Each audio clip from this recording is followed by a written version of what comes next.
እንዴት ከረማችሁ ቤተሰቦቼ? ሰላም ናችሁ? ዛሬ በአዲስ ቪዲዮ እናንተ ጋር ቀርቤያለሁ።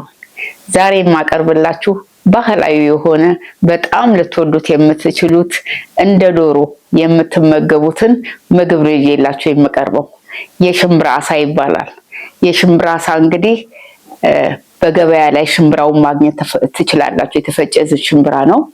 ከገበያ መግዛት ትችላላችሁ። ሌሎቹ በቤታችሁ ያሉትን ማቴሪያል ተጠቅማችሁ ነው የምታዘጋጁትና በጣም ይጣፍጣል። ለተለያዩ ፕሮግራሞች ልታዘጋጁት ትችላላችሁ። ለአምሮትም ደግሞ ቤታችሁ ሁል ቀንም ቢሆን ባትሰሩትም አልፎ አልፎ ሰርታችሁ ከቤተሰቦቻችሁ ጋራ ዘና የምትሉበት ምግብ ነው የምንሰራው ዛሬ።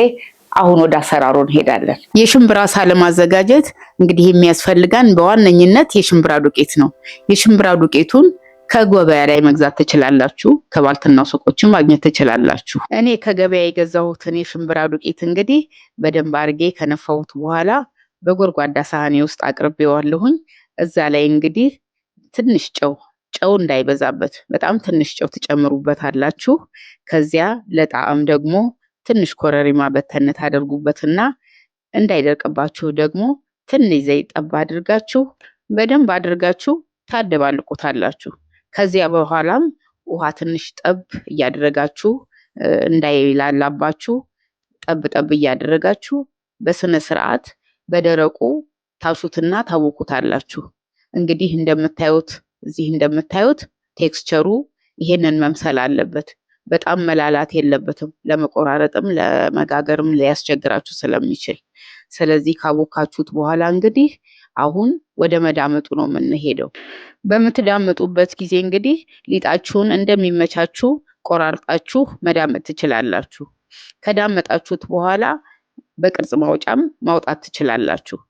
ቅርጽ ማውጫ ከሌላችሁ በተለያየ ነገር ቤታችሁ ባለ ነገር በስኒ ማድረግ ይቻላል። በእጃችሁ ማድቦልቦል እና በእጃችሁ ላይ መጠፍጠፍ ትችላላችሁ። በሚመቻችሁ ነገር እናንተ በምትፈልጉት ነገር የተለያየ ቅርጽ አውጥታችሁ ማዘጋጀት ትችላላችሁ ማለት ነው። እስካሁን እንግዲህ ቪዲዮዬን እየተከታተላችሁ ከሆነ ዳምጬዋለሁኝ። ቅርጽ ሳወጣ ብዙውን በልብ ቅርጽ ነው ያወጣሁት በጣም ስለምወዳችሁ። ስለዚህ እናንተም እንግዲህ ከወደዳችሁኝ ካከበራችሁኝ ላይክ ሰብስክራይብ ማድረጋችሁንም አትርሱ። ብዙ ላይኮች በዚህ ቪዲዮ ላይ ይጠብቃሉ። እንግዲህ በቅርጽ የወጣውን ብስኩት በባትራ ላይ እንደረድርና ኦቭን ውስጥ እንከተዋለን። ኦቭን ከሌላችሁ ችግር የለውም። በእንጀራ ምጣድ ላይ በመጥበሻ ላይ በከሰል በፈለጋችሁት ነገር ብቻ እንዳያርባችሁ ቶሎ ቶሎ እያገላበጣችሁ ቀላ እስከሚልላችሁ ድረስ ታበስሉታላችሁ። እኔ ኦቭን ስላለኝ ነው ኦቭን ውስጥ የከተትኩት። ከበሰለላችሁ በኋላ አውጥታችሁ በደንብ እስከሚቀዘቅዝ ድረስ ታስቀምጡታላችሁ። ትኩሱም ከሆነ ድስት ውስጥ ሊፈርስባችሁ ስለሚችል። አሁን ደግሞ ወደ ስልስ ማዘጋጀቱ ነው የምንሄደው። በርከት አርገን ድቅቅ አርገን ሽንኩርት እንከትፋለን። የከተፍነውን ሽንኩርት ድስት ውስጥ ጨምረን ውሃውን መጠጥ እስከሚያደርግልን ድረስ ክድን አድርገን እናበስለዋለን። ሽንኩርቱ ውሃውን መጠጥ ካደረገልን በኋላ በቂ የሆነ ዘይት እንጨምርበታለን። መቼም ሽምብራ አሳ አይደል የምናዘጋጀው፣ ስለዚህ ዘይት ይፈልጋል። ዘይቱን ከጨመርን በኋላ በደንብ አድርገን ከሽንኩርቱ ጋራ ዘይቱን እንጠብሰዋለን። ከዚያ በመቀጠልም በቂ የሆነ በርበሬ እንጨምርበታለን። ያው ለሽምብራ አሳ በርበሬም አስፈላጊ ስለሆነ በርበሬውን እንግዲህ ውሃ ጠብ እያደረግን በደንብ አድርገን ከሽንኩርቱ ጋራ አዋህደን እስከሚበስልልን ድረስ እናቁላለዋለን።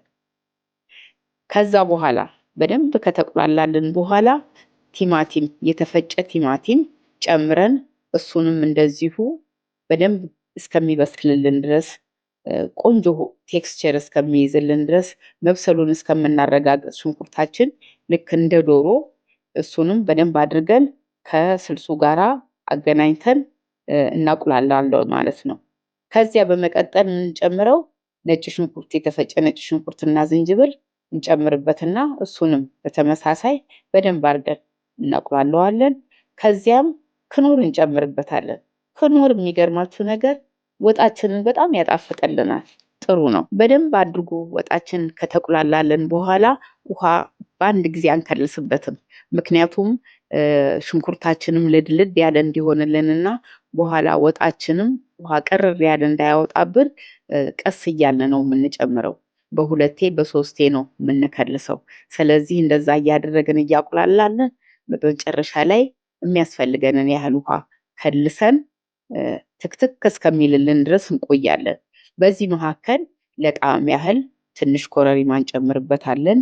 ከዛም ትንሽ ጨው እንጨምርበታለን። ክኑር ውስጥም ጨው ሊኖር ስለሚችል ጨዋችሁን ተጠንቅቃችሁ መጨመር ትችላላችሁ ማለት ነው።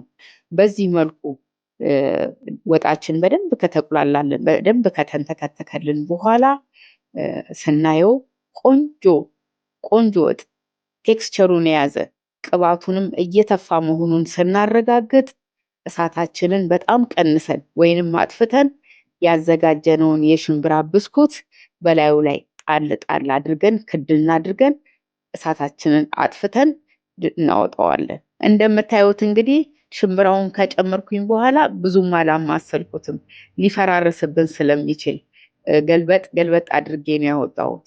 ከዚያ በኋላም ደግሞ በምታወጡበትም ጊዜ በጭልፋም በምታወጡበት ጊዜ ጠንቀቅ ብላችሁ ልክ እንቁላል እንደምታወጡት እንደዛ ነው ማውጣት ያለባችሁ። ስለዚህ አሪፍ ቴክስቸር አሪፍ ሽምብራውንም እያያችሁት የምትመገቡት ይሆንላችኋል ማለት ነው። አውጥቼ ቀምሼዋለሁ። መቅመስ ብቻ አይደለም በጣም ነው የበላሁት። እንደውም ከካሜራ ጀርባ ተረባረብንበት አልኳችሁ። በዚህ በጾም ጊዜ እንግዲህ ዲሻችሁን ቀየር ለማድረግ ከፈለጋችሁ ምርጫችሁ የሽምብራ አሳ ይሁን። ቪዲዮውን ከወደዳችሁት እንግዲህ ላይክ፣ ሰብስክራይብ ማድረጋችሁን እንዳትረሱ። በቀጣይ በአዲስ ቪዲዮ እንገናኛለን። ሰላም ሁኑልኝ።